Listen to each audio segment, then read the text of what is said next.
hees maxaa la yidhaahdaa luqadii soomaaliyeed ee rasmiga ahaa wax muusig ku jiro hees lo odhan jiray anigu ma maqal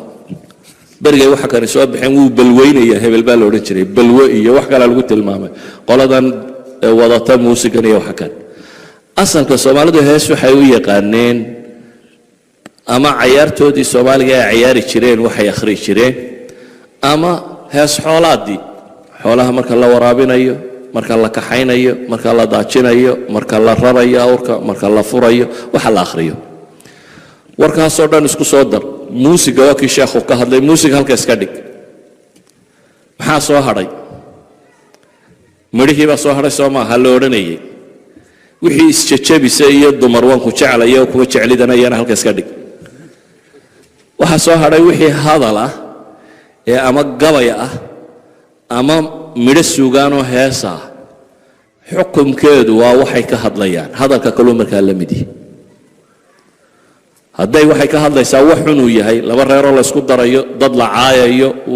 hadday waxaa tahay waa dembi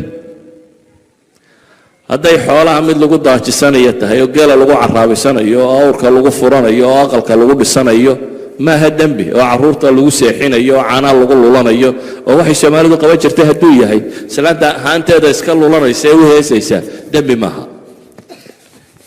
laakiin mushkiladda waxa weeyaan haddaan inaado hees baa loo ogolay markiiba waxa soo boodaysa Bob Marley tuu qaadi jiray maxay iyo